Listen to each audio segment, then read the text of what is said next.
కాపునాడు. సామాజిక న్యాయం కోసం సామాన్యుని స్వరం, మీ కాపునాడు. కాపునాడు సమాచార లేఖ లెటర్ నెంబర్ 194. వ్యూహంతోనే కార్యాచరణ. రాజ్యాధికారం సాధించాలంటే ముందుగా మనం ప్రతి అసెంబ్లీ నియోజకవర్గంలో ఒక వ్యూహం ప్రకారం పనిచేయగలిగితేనే అది సాధ్యమవుతుంది. ఏ కులానికి లేని జనసంపద కాపు సామాజిక వర్గానికి ఉంది. మన రాజకీయ పార్టీ ఈ క్రింద తెలియజేయబోయే విధానాన్ని అమలు చేయగలిగితే రాజ్యాధికారం మన సొంతమవుతుంది. ప్రతి శాసనసభ స్థానాన్ని మొదటిగా 32 విభాగాలుగా విభజించుకొని ప్రతి విభాగానికి బాధ్యులను నియమించి పని విధానాన్ని పంచుకోవాలి. 1. ప్రతి అసెంబ్లీ స్థానానికి ఒక ఇన్ఛార్జ్ అంటే బాధ్యుడిని నియమించుకోవాలి. 2. ఇన్ఛార్జికి సహాయకారిగా కో ఇన్ఛార్జ్ అంటే సహబాధ్యుడిని నియమించుకోవాలి. 3. వివిధ విభాగాలను సమన్వయపరిచేందుకు సమన్వయకర్త. 4. సమన్వయకర్తకు సహాయకారిగా సహ సమన్వయకర్త. 5. నియోజకవర్గ పార్టీ పర్యవేక్షకుడు. 6. అభ్యర్థి లేదా అభ్యర్థి మద్దతుదారు. పొత్తులో వేరే పార్టీ అభ్యర్థి అయితే వారి తరపున మద్దతుగా నిలిచే వారిని అభ్యర్థి మద్దతుదారుగా అనుకుందాం. 7. అభ్యర్థి సహాయకారి అంటే సహ అభ్యర్థి అన్నమాట. 8. ఎన్నికల ప్రధాన ఏజెంట్లను 2 నియమించుకోవాలి. 9. ఎన్నికల కార్యాలయ నిర్వాహకులు 2. 10. కార్యాలయ రిసెప్షన్కి 2. ఎందుకంటే వచ్చే వారిని స్వాగతించడం, ఫోన్ సంభాషణలకు గౌరవప్రదంగా సమాధానాలు చెప్పడం, రిసెప్షన్ బుక్ మెయింటైన్ చేయడం వంటివి ఈ కార్యాలయ రిసెప్షనిస్టులు చేస్తారు. 11. వాహన ఏర్పాట్లు అంటే అభ్యర్థికి వారి సహాయకులకు కావలసిన రవాణా సౌకర్యాల ఏర్పాటుకు ఒక 2 ఏర్పాటు చేసుకోవాలి. 12. ప్రచార సామాగ్రిని సమకూర్చి పంపిణీ చేయడానికో 2. 13. ప్రచార కార్యక్రమాలను పర్యవేక్షించేందుకు 2. 14. Social media, print and electronic మీడియాలో పార్టీకి అభ్యర్థికి కావాల్సిన ప్రచారం నిమిత్తం ఏర్పాట్లు చేసేందుకు 2. 15. అభ్యర్థి లేదా పార్టీ ప్రధాన బాధ్యుల పర్యటన ఏర్పాట్లు చేసేందుకు 2. 16. కార్యాలయంలో ప్రతిరోజు పత్రికా సమావేశాలు ఏర్పాటు చేసి నియోజకవర్గంలో జరుగుతున్న విషయాలను విశేషాలను తెలియజేసేందుకు 2. 17. ప్రతి పోలింగ్ కేంద్రంలో పోలింగ్ ప్రక్రియను పర్యవేక్షించడానికి ఓటర్ల జాబితాను సరిచూసుకునేందుకు 2.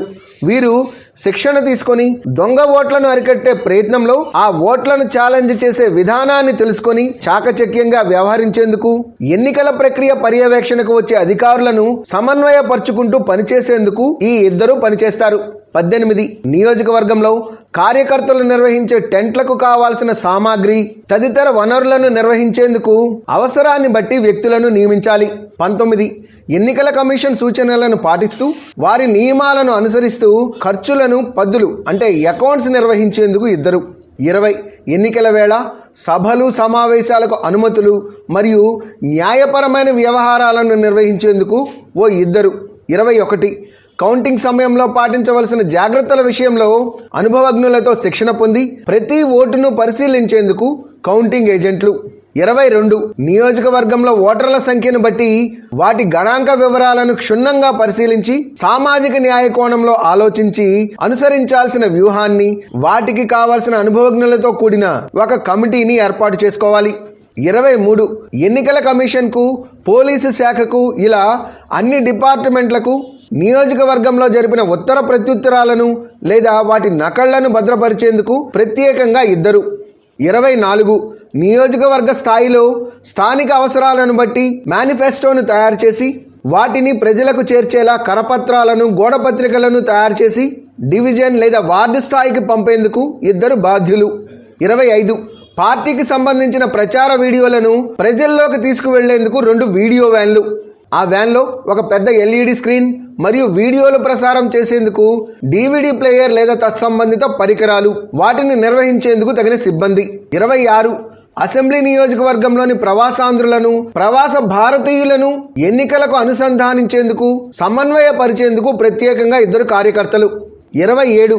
పార్టీ ద్వారా నియోజకవర్గ అభ్యర్థి ద్వారా లబ్ధి పొందిన వారితో సమావేశాలు ఏర్పాటు చేసి వారి ద్వారా ఇతరులను ఆకట్టుకునే విధంగా కార్యక్రమాలు నిర్వహించడానికి 28 యువతను మేల్కొల్పేందుకు, పార్టీ పట్ల ఆకర్షితులయ్యేందుకు వారితో సమావేశాలు ఏర్పాటు చేసి వారిని సుశిక్షితులైన సైనికులుగా తయారు చేయడానికి అనుభవంతో కూడిన ఒక కమిటీ. 29 చౌక డిపోల దగ్గర నుండి ప్రభుత్వ పథకాలు, రేషన్ కార్డులు తదితర పథకాలను మహిళలకు అందేలా మహిళలతో కూడిన కమిటీలు. 30 అణగారిన వర్గాలు తదితర ప్రాంతాల్లో మౌలిక సదుపాయాలు ఏర్పాటు చేయడానికి, అక్కడున్న సమస్యలను తెలుసుకునేందుకు ఒక కమిటీ. 31 చిరు వ్యాపారులు మొదలుకొని వాణిజ్యవేత్తలతో సమావేశాలు ఏర్పాటు చేసి వారికి అన్ని విధాలా చేదోడు వాదోడుగా ఉంటూ వాటిని పర్యవేక్షించడానికి ఒక కమిటీ. 32 ఆధునిక సాంకేతిక ప్రమాణాలతో వార్తాపత్రికలకు, టీవీ ఛానళ్లకు లిఖిత సమాచారాన్ని, వీడియో ప్రకటనలను రూపొందించడానికి అనుభవజ్ఞులైన నిపుణుల్ని ఏర్పాటు చేసుకోవాలి. రాష్ట్రంలో సుమారు 80 నియోజకవర్గాల్లో కాపు సామాజిక వర్గం నిర్ణయాత్మక శక్తిగా ఉంది.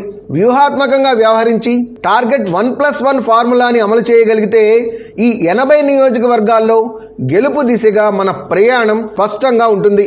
ఇక్కడ టార్గెట్ 1+1 అంటే మరొక్కసారి గుర్తు చేసుకుందాం. 2024 ఎన్నికల కమిషన్ గణాంకాల ప్రకారం రాష్ట్రంలో 4,07,00,000 మంది ఓటర్లుగా నమోదై ఉన్నారు. గతంలో 1,20,00,000తో తెలుగుదేశం, 1,50,00,000తో వైఎస్ఆర్ కాంగ్రెస్ అధికారం చేపట్టారు. 70 లక్షలకు పైగా ఉన్న కాపు సమాజపు ఓటర్లు ప్రతి ఒక్కరూ తమ ఓటుతో పాటు మరో ఇతర సామాజిక వర్గపు ఓటును జనసేన కూటమికి మళ్లించగలిగితే చాలు, మనం ఆశించే రాజ్యాధికారం దానంతట అదే సిద్ధిస్తుంది. అందుకే పొత్తులు, వ్యూహాలు మన అధినేతకు వదిలి మనం చేయాల్సిన కార్యాచరణ మనం చేద్దాం. గెలుపుతో కాపు సమాజపు రాజ్యాధికార మలుపుని స్వాగతిద్దాం. అభినందనలతో గాళ్ల సుబ్రహ్మణ్యం, కాపునాడు జాతీయ అధ్యక్షులు, కార్యవర్గ సభ్యులు, అఖిల భారత కూర్మి క్షత్రియ మహాసభ అధ్యక్షులు, ఓసీ కులాల ఐక్యవేదిక. సమాచారం, సహకారం అన్న నినాదంతో కాపు సమాజ అభివృద్ధిలో మీరు భాగస్వాములు కండి. కాపునాడులో సభ్యులుగా చేరండి, చేర్పించండి. Please visit www.kapunaduindia.com. Read Kapunadu Monthly Magazine.